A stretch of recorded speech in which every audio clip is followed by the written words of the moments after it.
We had a very good meeting. It was a cordial meeting. He's an impressive guy.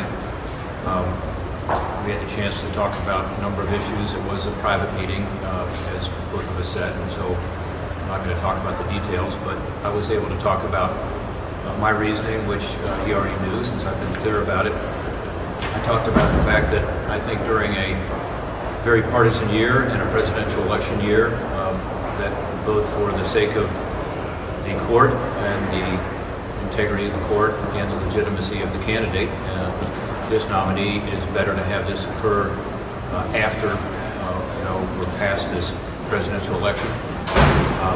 I did remind him of what then Chairman of the Judiciary Committee, now Vice President Joe Biden said, which is actually very similar to that. I also made a point of saying, I told you all that's how I felt long before I read Joe Biden's comments, but I thought Joe Biden was rather articulate. He talked about the bitter presidential election season and how that wasn't the right time to take up a nomination, in that case a nomination from the Bush administration.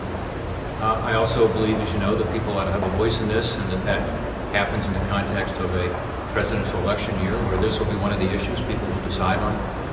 This will be obviously a very consequential seat that will determine the direction of the court for some time.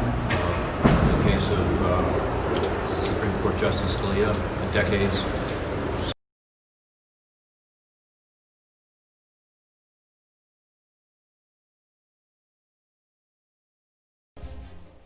Paid for by Quit Robbing Ohio, not in coordination with any candidate or their committee.